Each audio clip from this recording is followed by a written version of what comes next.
السلام عليكم واهلا بكم طلبة وطالبات الصف الاول الاعدادي في فيديو جديد من فيديوهات قناة بوابة العلوم. النهاردة ان شاء الله مع بعض يا سنة اولى هنحل تدريبات وانشطة الدرس الثالث في الوحدة الثانية درس الطاقة الحرارية. يلا بينا مع بعض نبتدي ونشاط رقم 1 واللي بعنوان الحرارة وانتقالها. تعالوا بينا النشاط ده نشوف النشاط ده بيتكلم عن ايه عشان نعرف نحل الملاحظة والاستنتاج. طبعا النشاط ده هو بعنوان الحرارة وانتقالها، يعني بيوضح كيفية انتقال الحرارة من جسم إلى آخر. تعالوا بينا نشوف أول حاجة قراءة الترمومتر رقم 1. طبعا الترمومتر رقم 1 القراءة الخاصة بيه هتكون 100 درجة، أما الترمومتر رقم 2 فهي 20 درجة، أما الترمومتر رقم 3 ف25 درجة. طبعا الترمومتر رقم 1 هو عبارة عن إننا غمرنا صامولة في مية مغلية بواسطة خيط لعدة دقائق، وبعد كده بدأنا ان احنا نسجل درجة حرارتها. بعد كده طبعا قراءة الترمومتر الرقم 2 هو عبارة عن تسجيل درجة حرارة ماء الصنبور البارد. اما بقى قراءة الترمومتر رقم 3 فهو عبارة عن اننا نقلنا الصامولة من الماء المغلي الى كوب الماء البارد وسجلنا درجة الحرارة. الملاحظة بقى والاستنتاج، طبعا بنلاحظ من الأمر ده إن درجة الحرارة، الملاحظة بقى طبعا هنلاحظ إن درجة حرارة الماء عند وضع الصامولة الساخنة فيه أكبر من درجة حرارة الماء الصنبور وأقل من درجة حرارة الماء المغلي. هي دي الملاحظة. أما بقى الاستنتاج فطبعا إحنا بنستنتج من التجربة دي أو النشاط ده إن عند تلامس جسمين مختلفين في درجة الحرارة زي الماء كده والصامولة الساخنة، بتنتقل درجة حرارة من الجسم الأعلى إلى الجسم الأقل في درجة حرارة، وبيستمر الانتقال ده حتى تتساوى درجتي حرارتهما. هو ده الاستنتاج الخاص بالنشاط. وكده نكون انتهينا من حل النشاط رقم 1. دلوقتي بقى هننتقل للنشاط رقم 2، والنشاط رقم 2 بعنوان حركة الجسيمات ودرجة الحرارة. طبعا التجربة دي هنجيب برطمان بلاستيك وترمومتر مئوي وكرات معدنية متماثلة. طبعا هنحط مجموعة من الكرات المعدنية في البرطمان البلاستيك، وبعد كده هنقيس درجة الحرارة بواسطة الترمومتر. بعد كده طبعا هنقفل البرطمان بإحكام ونبدأ إننا نرج البرطمان كذا مرة لمدة دقيقتين. بعد كده هنقيس درجة حرارة الكرات اللي كانت في البرطمان. هنلاحظ ايه؟ طبعا هنلاحظ ارتفاع درجة حرارة الكرات المعدنية، يعني الكرات اللي كانت موجودة جوه البرطمان دي درجة حرارتها ارتفعت. طب ما تفسيرك او ايه تفسيرنا للامر ده، وكمان ايه الاستنتاج؟ طبعا التفسير هو زيادة سرعة الكرات واحتكاكها ببعضها أثناء الرج أدى لزيادة الطاقة الحركية وبالتالي ارتفاع درجة حرارتها. هو ده التفسير. أما بقى الاستنتاج الخاص بالنشاط فالاستنتاج كالآتي. طبعا الاستنتاج هو حركة الأجسام واحتكاكها ببعضها يؤديان إلى ارتفاع درجة حرارتها، وكمان الاستنتاج بتتناسب درجة حرارة الأجسام تناسب طرديا مع سرعتها وبالتالي مع طاقة حركتها. هو ده الاستنتاج الخاص بالنشاط، النشاط رقم 2. كده بالشكل ده نكون انتهينا من حل النشاط رقم 2. دلوقتي بقى هننتقل للنشاط رقم 3، والنشاط رقم 3 بعنوان درجة الحرارة والاحتكاك. وطبعا عايزنا نكتب الملاحظة وكمان الاستنتاج. طبعا قدامنا عبارة عن إطار عجلة. طبعا إطار العجلة ده احنا هنبتدي إننا نقلب الدراجة، وبعد كده هنمسك البدال ونلف البدال ومرة واحدة هنضغط على الفرامل. بعد كده هنلمس الفرامل وإطار الدراجة. والملاحظة ماذا نلاحظ؟ طبعا الملاحظة هي الشعور بالسخونة كل من إدخال الدراجة والفرامل نتيجة للاحتكاك بينهما والذي أدى لارتفاع درجتي حرارتهما. يبقى هي دي الملاحظة. أما بقى الاستنتاج الخاص بالأمر ده، طبعا بنستنتج إن بتتحول الطاقة الميكانيكية بالاحتكاك إلى طاقة حرارية، يعني الطاقة الميكانيكية الناتجة عن حركة البدال دي بتتحول بالاحتكاك لطاقة حرارية. هو ده الاستنتاج الخاص. وكده نكون انتهينا من حل النشاط رقم 3. تعالوا بينا بقى ننتقل للنشاط اللي بعده، والنشاط رقم 4 واللي بعنوان انتقال الحرارة. وقدامي صورة كده معلقة بنقلب بيها كوباية شاي. طبعا كوباية الشاي واضح ان هي سخنة لان هي بتطلع دخان، مطلوب مننا ماذا نشعر. ماذا نشعر واحنا بنقلب كده كوباية الشاي السخنة؟ طبعا اللي هنحس بيه هو طبعا بنستنتج ايه؟ ان بتنتقل الحرارة بالتوصيل من خلال بعض الأجسام الصلبة من طرف لآخر.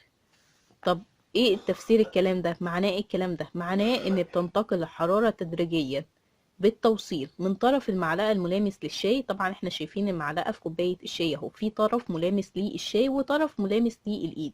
هي بقى الحرارة بتنتقل تدريجيا من الطرف الملامس للشاي إلى الطرف الآخر الملامس للإيد. كده نكون انتهينا من حل النشاط رقم 4. تعالوا بينا بقى ننتقل للتدريب. التدريب رقم 1: لماذا بيتم وضع الفريزر في أعلى الثلاجة بينما بيتم وضع المدفأة على أرضية الحجرة؟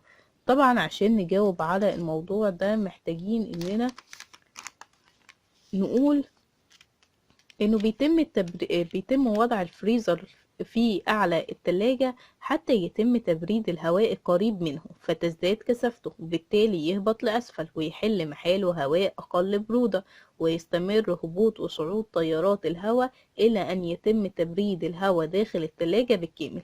هي دي الحكمة أو هو ده التفسير إن ليه الفريزر بيكون مكانه في التلاجة من فوق. اما بقى ليه بيتم وضع المدفأة على ارضية الحجرة؟ ليه الدفاية بتكون محطوطة على الارض او مكانها على الارض؟ طبعا اجابة هتكون حتى يتم تسخين الهواء القريب منها فتقل كثافته، بالتالي يرتفع لأعلى ويحل محله هواء بارد، ويستمر صعود وهبوط تيارات الهواء الى ان يتم تدفئة جو الغرفة بالكامل. وكده بالشكل ده نكون انتهينا من إجابة الجزء الأول من تدريب رقم 1. أما بقى التدريب الجزء التاني أو السؤال التاني بعنوان: يوجد العديد من التطبيقات التكنولوجية اللي بتنتج حرارة في بيتنا، حدد أمثلة لها ثم قارن بينها من حيث تأثير كل منها على البيئة. طبعا الحاجات اللي بتولد الحرارة: السخان الكهربي، بعد كده الموقد البترولي يعني البوتاجاز اللي بيشتغل بالأنبوبة، وكمان ايه تاني من الحاجات اللي بتولد طاقة حرارية؟ المدفأة الكهربائية. فهنكتب هنا كده المدفأة الكهربائية. طبعا التأثير أول حاجة السخان الكهربي غير ملوث، ما بيلوث البيئة السخان الكهربي. أما بقى موقد البترول فللأسف ده ملوث. أما بقى المدفأة الكهربائية فطبعا دي غير ملوثة. كده بالشكل ده نكون انتهينا من حل السؤال التاني في التدريب رقم 1. دلوقتي بقى تعالوا ننتقل لحل تدريبات الدرس. السؤال الأول في التدريبات بعنوان: تخير إجابة صحيحة. العبارة رقم 1: بتتحول الطاقة الميكانيكية إلى طاقة حرارية بواسطة نقط: المولد الكهربي ولا السخان الكهربي ولا احتكاك الأجسام المتحركة ببعضها ولا المحرك الكهربي؟ طبعا الإجابة الصحيحة هتكون هي احتكاك الأجسام المتحركة ببعضها، هي دي الإجابة الصحيحة. أما بقى السؤال التاني يا سنة أولى واللي بيقول: انتقال الحرارة بالإشعاع بيتم خلال السوائل فقط، الغازات فقط، ولا الأوساط المادية وغير المادية، ولا المعادن؟ طبعا انتقال الحرارة بالإشعاع يا سنة أولى بينتقل عن طريق الأوساط المادية وغير المادية. أما بقى العبارة رقم 3 واللي بتقول: في السخانات الشمسية بتتحول الطاقة الشمسية إلى نقط: ضوئية ولا كهربائية ولا حرارية ولا حركية؟ طبعا السخان مهمته إنه يسخن المية، والسخانات الشمسية اللي بتتحول الطاقة الشمسية إلى طبعا طاقة حرارية. هي دي الإجابة. تعالوا بينا بقى ننتقل للعبارة رقم 4 واللي بتقول: الشمس نقط مورد دائم، مورد طاقة دائم ولا مورد طاقة غير دائم، ولا ليست مورد طاقة ولا لا تنتج طاقة؟ طبعا الإجابة الصحيحة هتكون إن الشمس مورد طاقة دائم. أما بقى السؤال التاني واللي بعنوان: بما تفسر. بما تفسر تفضيل استخدام السخان الشمسي عن أي عن أي من السخان الكهربي أو السخان الغاز. ليه السخان الشمسي هو أفضل حاجة؟ طبعا الإجابة هتكون لأن السخان الشمسي بيعتمد على الشمس كمصدر طاقة، كمصدر دائم للطاقة ورخيص. هو ده السبب اللي يخلينا نفضل استخدام السخان الشمسي عن أي من السخان الكهربي أو سخان الغاز. كده بالشكل ده نكون انتهينا من إجابة السؤال التاني. دلوقتي بقى هننتقل للسؤال التالت واللي بعنوان أكمل الجدول التالي بالاختيار المناسب. قدامنا مجموعة من التطبيقات التكنولوجية واللي المفروض نعرف أثرها على البيئة، هل هي ملوثة ولا غير ملوثة. تعالوا بينا نبتدي أول حاجة بالمدفأة الكهربائية. تفتكروا المدفأة الكهربائية ملوثة ولا غير ملوثة؟ طبعا هتكون غير ملوثة. أما بقى السخان الكهربي فبرضو السخان الكهربي غير ملوث. اما بقى السخان الشمسي فطبعا السخان الشمسي كلنا عارفين انه غير ملوث لانه بيعتمد على الشمس كمصدر دائم للطاقة ورخيص. اما بقى الموقد الكهربي يعني البوتاجاز اللي بالكهرباء فطبعا البوتاجاز اللي بالكهرباء برضو هيكون غير ملوث. اما بقى موقد بوتاجاز او بترولي فطبعا الموقد البوتاجاز او البترولي ده بيكون ملوث للبيئة. اما بقى فرن شمسي فطبعا الفرن الشمسي يعني فرن بيعتمد على الطاقة الشمسية فده طبعا هيكون غير ملوث. وكده بالشكل ده نكون انتهينا من إجابة السؤال الثالث والأخير في تدريبات الدرس الثالث في الوحدة الثانية. بتمنى طبعا ان الدرس يكون مفيد ليكم يا سنة أولى، وإلى اللقاء في فيديو قادم بإذن الله.